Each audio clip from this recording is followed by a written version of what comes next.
السلام عليكم جميعا. ربنا وحده يعلم انا مشغوله قد ايه، بس يعني حبي البلدي اهم من اي شغل. ملاحظه حاجات بتحصل، حاسه اني محتاجه اتكلم عنها. وانا امبارح كنت بالفعل عملت ريل اتكلمت فيه عن مسؤوليتنا ان احنا ما نصدقش اي اخبار ممكن تكون متفبركه، لان في ناس بيعبدوا الترند من دون الله وبيحطوا اخبار مش صادقه. بس النهارده انا عايزه اتكلم على 3 حاجات.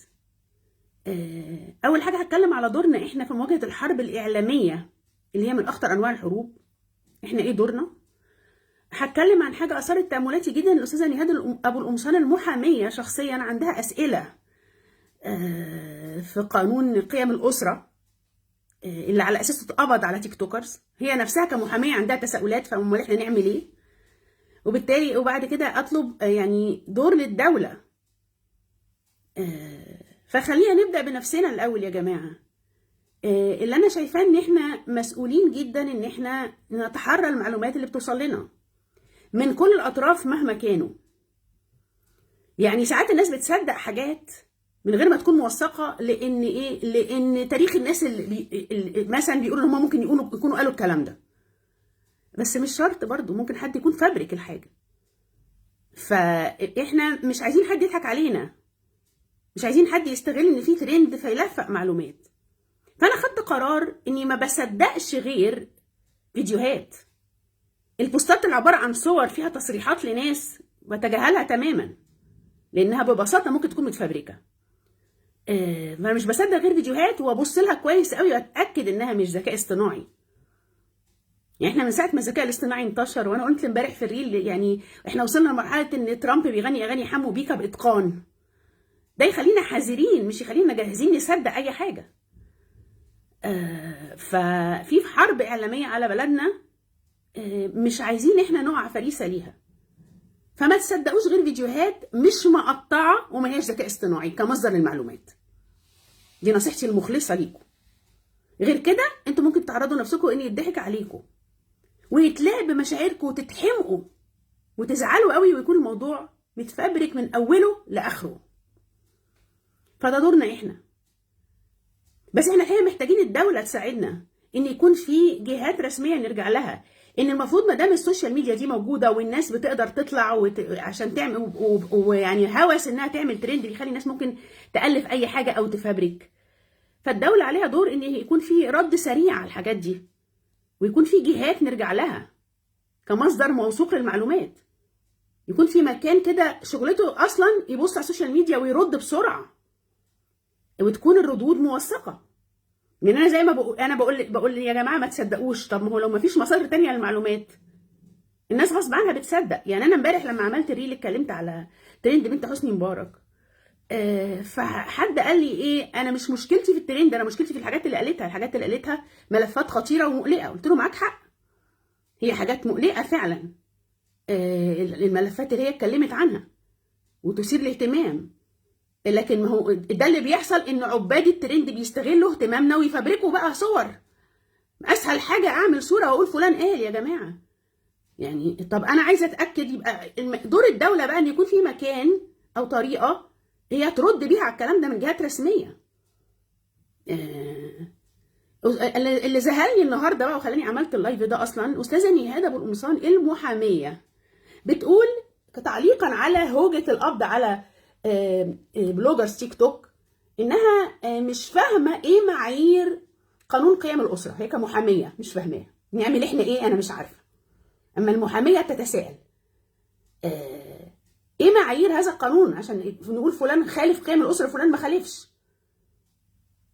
وكمان اتكلمت كده بين السطور على ايه، ظاهره الخيار والفقوس اللي ممكن تبقى في بلدنا ساعات. ان يعني اذا كان دول اتقبض عليهم فورا، في ناس تانيين متقدم ضدهم بلاغات وما حصلش حركه في البلاغات بتاعتهم. فايه برضو معايير يعني ان ايه لو في بلاغ يتاخد حاجه معاه، يتعمل اجراء معاه؟ ايه المعايير؟ طرحت السؤال، المحاميه بتطرح السؤال. فيا دوله ردي، احنا علينا حرب اعلاميه. فمش عايزين الدوله ما تسيبش الشعب يبقى ايه يعني فريسه سائغه لعباد الترند او للناس كمان اللي عندهم اجندات. انا رغم ده كله خدت قرار مش هصدق اي صور منسوبه لحد. فيها تصريحات، سواء كنت مؤيده او معارضه. يعني خليكم اديكم مثلا النهارده انا شفت تصريح النهارده في صوره عن حد اخواني وانا معارضه الاخوان، فكتبت تعليق ان الصوره دي يا جماعه ممكن تكون متفبركه. فردت عليا اللي عملت الحاجه قالت لي ده تاريخه زي الزفت. قلت لها مهما كان تاريخه ماشي انا موافقه، مش شرط يكون قال الحته دي بالذات. يعني انا مبادئي ما بتتجزأش، الناس بتنساق ورا مشاعرها. ما دام فلان ده تاريخه وحش يبقى هصدق اي صوره منسوبه له. ما انتوا كده يا جماعه بتعرضوا نفسكم ان يضحك عليكم. انا ما بصدقش انا غير فيديوهات مش ذكاء اصطناعي بس كوسيله للمعلومه. دلوقتي اي شيء تاني بتجاهله، وفي نفس الوقت انتظر من الدوله انها توضح لنا الحقائق، ويكون في جهه مسؤوله عن ده. ما دام في سوشيال ميديا وفي ناس بتعبد الترند من دون الله وفي ناس عندها اجندات وفي حرب اعلاميه على بلدنا، يا ريت الدوله تتحرك. احنا واصلين ان المحاميين بيسالوا، امال عامه الشعب يعملوا ايه؟ وكمان حته الخيار والفقوس. يعني هي كانت لمحت لكده، ده استاذه نهاد ابو القمصان بتقول يعني في ناس اتقدم ضدهم بلاغات من فتره طويله، بلوجرز برضو ما فيش اي حركه ان هم يتقبض عليهم، فاشمعنى دول؟ ده برضو يعني ده تساؤل مهم الاجابه عليه. عشان ايه؟ احنا بنحب بلدنا وحريصين عليها، ومهم قوي قوي يا جماعه ان احنا نتحرى ناخد المعلومات منين، ومهم ان دولتنا تكون صاحيه برضو وتمدنا بالمعلومات الدقيقه من مصادر صح. زي ما قلت للناس ما تبقوش فريسه لعباد الترند وما تصدقوش صور ممكن بسهوله تكون متفبركه، سواء مؤيدين للشخص او معارضينه. يعني انا من ايام الثورات وانا بطلت اصدق اي حاجه مش موثقه. كانوا بيلعبوا بمشاعرنا ويحطوا حاجات تشعل يعني تأجج المشاعر جوانا وتضايقنا، وتطلع في الاخر كلها اشاعات متفبركه. فرغم ان انا على فكره يا جماعه انسانه عاطفيه جدا ودموعي قريبه، لكن انا قررت ان انا مش هيضحك عليا. فاحنا دورنا كمواطنين لو سمحتوا ما تصدقوش غير معلومه موثقه انك شايفاها فيديو مش مقصوص وما هواش ذكاء اصطناعي. انا بقيت ببرق في الفيديوهات والله عشان اتاكد ده مش ذكاء اصطناعي. كمان الذكاء الاصطناعي بقى متقن جدا، ومفروض الذكاء الاصطناعي لما يبقى متقن كده احنا نبقى اكثر حذرا، مش ننساق ورا اي حاجه بنسمعها لمجرد انها على هوانا.